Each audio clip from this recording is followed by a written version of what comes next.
Sir sir ముందు ఉంటారు sir, మీరు అనుకోండి అట్లా వచ్చండి, మీకు ఫ్రీవేగా.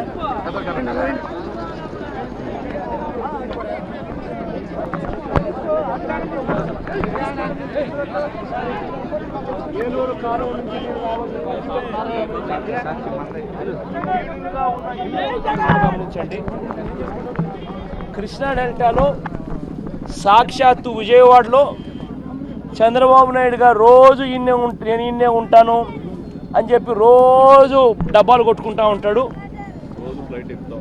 రోజు ఫ్లైట్ ఎక్కుతూ ఉంటాడు ఇక్కడ నుంచే. ఇరిగేషన్ మినిస్టర్ కూడా ఇదే జిల్లానే ఇన్నే ఉంటాడు. ఇది పరిస్థితి ఇక్కడ. కృష్ణా డెల్టా మిగిలిన ప్రాంతం కూడా చూస్తాం. ఉన్న దాంట్లోకి నీళ్ళు పరిస్థితి, నీళ్లు ఇవ్వకపోగా రైతుల భూములు బలవంతంగా లాక్కునే పరిస్థితి. 4 పంటలు పండించే భూములేమో సాగుకు యోగ్యం కాకుండా దాదాపుగా 54,000 ఎకరాలు బీడ్లుగా కనపడతా ఉన్నాయి. 3 పంటలు 4 పంటలు పండించే భూములు రాజధాని ప్రాంతంలో బీడ్లుగా కనిపిస్తూ ఉన్నాయి. నీళ్లు ఇవ్వాల్సిన ప్రాంతం చంద్రబాబు నాయుడు గారి పుణ్యాన తన కళ్ళ ముందరనే 18,000 ఎకరాలకు 1000 ఎకరాలు కూడా నీళ్ళందరి పరిస్థితి. ఇదేదో పరిస్థితి ఏదో ఇప్పుడే ఇట్లున్నా అనుకుంటే కాదు. చంద్రబాబు నాయుడు గారు ముఖ్యమంత్రి అయినాడు, ముఖ్యమంత్రి అయినప్పటి నుంచి ఇదే పరిస్థితి. చంద్రబాబు నాయుడు వచ్చినాడు, 3 ఏళ్ల నుంచి ఇదే పరిస్థితి. 18,000కు 1000 ఎకరాలు ఉడుస్తున్నారు. సిగ్గుతో తల ఒకసారి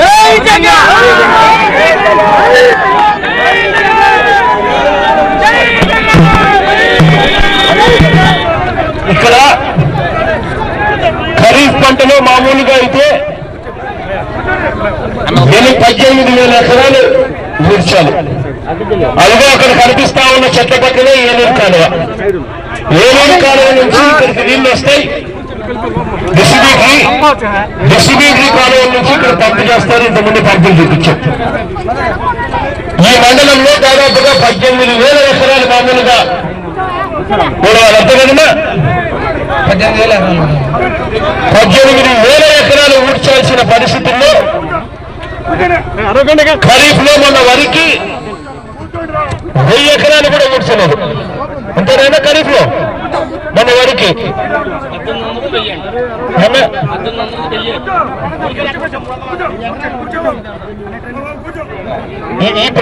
ఈ 18,000 ఎకరాల లిఫ్ట్ లో ఈ 18,000 ఎకరాలలో 150 ఎకరాలు కూడా బోర్ల కింద కూర్చున్నారు. ఒకవైపునేమో చంద్రబాబు నాయుడు గారు పుణ్యాన ఖరీఫ్ పంట పోయింది. మామూలుగా వరి వేసుకుని చక్కగా వ్యవసాయం చేసుకోవాల్సిన పరిస్థితుల్లో మూర్చని పరిస్థితి. మరి వరి వేసుకోలేక రబీలో అన్న కాస్త కూస్తూ పెద్ద ఎక్కువగా నీళ్లు అవసరం లేని పంటలు మినిమేసుకోవాలని చెప్పి మినిమేసుకున్న పరిస్థితి. అంతేనా? అదంతా మైకున్నారు. ఆ మినిమం పరిస్థితి ఏమన్నా వచ్చింది అన్నా చెప్పిన ఇదంతా కూడా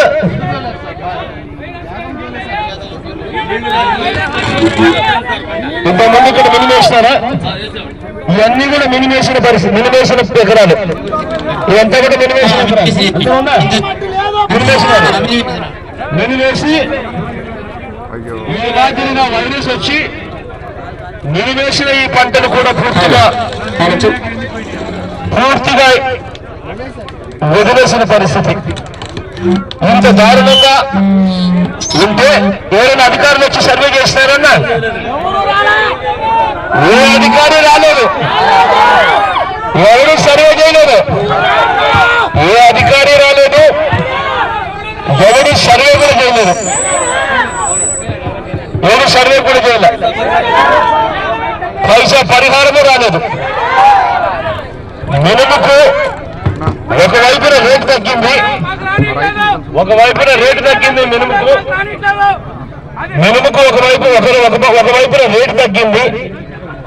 గత సంవత్సరం 12,000 ఉన్న క్వింటాలు ఇవాళ 6,000 రూపాయలకు పడిపోయిన పరిస్థితులు మరోవైపున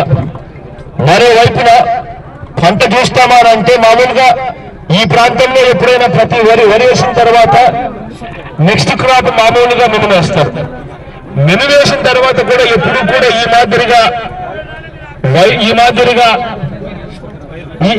మాదిరిగా వైరస్ కానీ ఈ మాదిరిగా వచ్చి పంటలు నాశనమైన పరిస్థితులు ఎప్పుడూ లేవు ఇక్కడ. ఈ సంవత్సరం ఇంత దారుణంగా ఉంది. నా పోలీసులన్నా కొంచెం పక్క జరగాలన్నది కనపడడం లేదు. ఇంత దారుణంగా ఉంది. మామూలుగా ఈ వైరస్ అనేది ఎందుకు వస్తుంది అని అంటే నీళ్లు లేని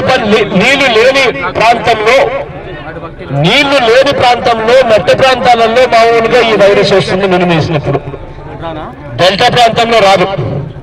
కానీ చంద్రబాబు నాయుడు గారు ముఖ్యమంత్రి అయినాడు, డెల్టా ప్రాంతంలో కూడా ఈ మాదిరి పరిస్థితి వచ్చింది. అంతేనా? ఎవరైనా అధికారులు రాలా? సర్వే చేయాలి. అసలు